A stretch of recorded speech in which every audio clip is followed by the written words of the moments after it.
Look, what I'm about to say is a statement you'll rarely hear coming from a multimillionaire. In fact, you've been convinced to believe the opposite of what I'm about to say. I must admit that making millions of dollars is actually quite simple, but only if you genuinely understand the lessons that I'm about to teach you in today's video. Everyone in today's day and age just loves to overcomplicate everything, and it does so much more harm than good. And that's why, in this video, I'm going to be simplifying things for you. And I'm going to be telling you the 7 business lessons you'll wish you knew on how to make millions of dollars. We have a lot to cover, so I'm going to get right into it. Business lesson number 1, your stress tolerance has a direct correlation with the amount of money that you are going to make. Look, I get it. Business is stressful. There is no doubt about it, okay? And as we speak, I am on my 13th video that I've had to script today, and I have by tomorrow to have all 32 completed, which this was yesterday, and now I'm filming 32 videos today. Insanity. I've been sitting at my computer for 11 hours. It sucks and it's stressful, but deep down I know that if I want to succeed, I literally have no other choice. I have to soldier through the stress and through countless feelings of just wanting to give up. Here's the thing, I can guarantee you're gonna get your heart broken, okay? I can guarantee that you're gonna get tested a couple times in your journey to getting $1 million.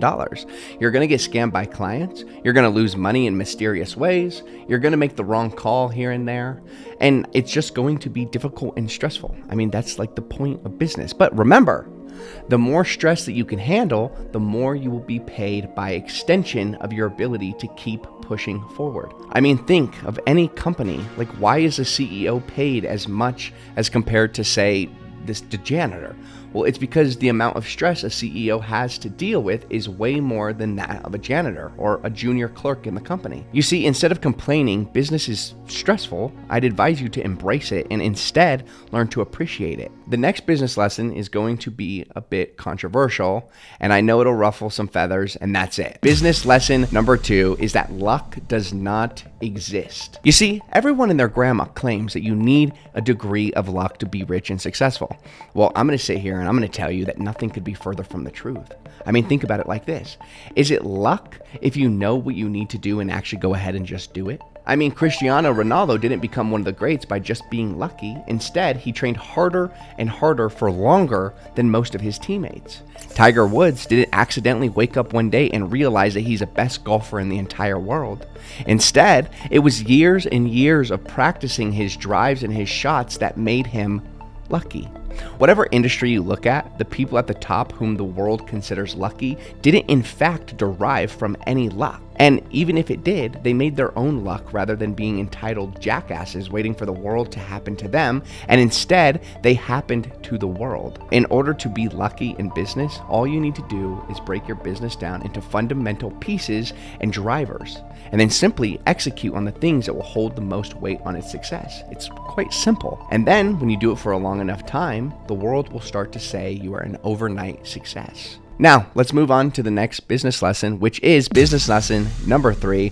You are paid by your exceptionalism in a specific topic, not being good at many. Being good at a bunch of things, yes, it gets you hired in a corporation. Congratulations. But being exceptional gets you very much paid. I know that you probably thought that being multifaceted or multi-skilled is somehow attractive and shows capability, but think about this for just a second. Would you rather get heart surgery from a general doctor or from a cardiologist that has been in the game for the last 40 years? It's a no-brainer. You would prefer the cardiologist, but why? Why? Because you know that he knows your heart inside and out better than anybody else. You know for a fact that you're in safe hands with him, and way more safe than you would be in a general doctor. I mean, who knows general things about the heart? I hope that makes sense, okay?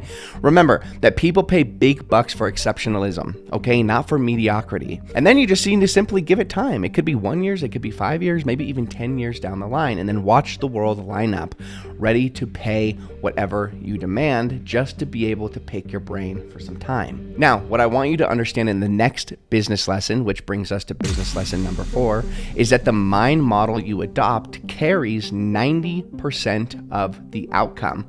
Look, you could be the most talented person in the world, but if you are depressed and lazy all of the time, I can promise you will never be successful.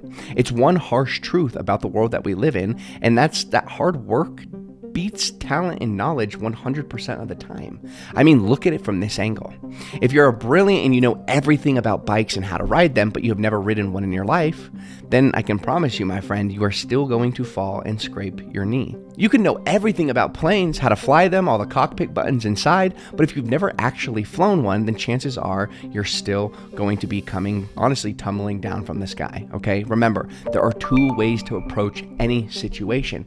Either one, by being proactive, or two, by just simply being reactive. And believe me when I tell you this, any path that you decide to choose is absolutely going to define your outcome. Now, the next business lesson is a fan favorite to many people, but one I think is often misunderstood, which brings us to business lesson number 5, and this is the 80-20 rule. Mr. Pareto, while studying wealth distribution in Italy in the late 1800s, noticed something very fascinating. He noticed that 80% of the land in Italy was owned by 20% of the people. When he decided to start digging a little deeper, he started to see a reoccurring pattern in many areas of economics and society.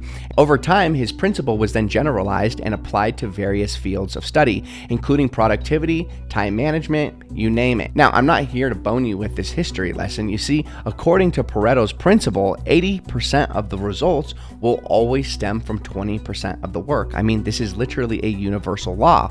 And how you can apply it is simply identify what your 20% is, trim the fat on the rest, and just focus on that 20%. You'll be surprised on the monumental results that you'll achieve by just simply paying attention to the 20% of actions that actually matter in your business. Now, the next business lesson in which you need to master by heart is moving into business lesson number 6. Setting goals increases your odds of achieving said goal by 42%. And this is actually something that's entirely evidence-based and something that I'd challenge you to try yourself for just the next 3 days. Write down your goals and execute on them and see the difference, okay? I guarantee that within just 2 of these 3 days, you'll feel like a different man or woman, okay? You'll not only feel different, but you'll actually be different. And no, this isn't some voodoo, okay? Writing your goals down just simply rewires your brain to continue focusing on the thing that matters the most. You can think of goals as the compass's direction that ensures your ship sails from shore to shore without deviating off course.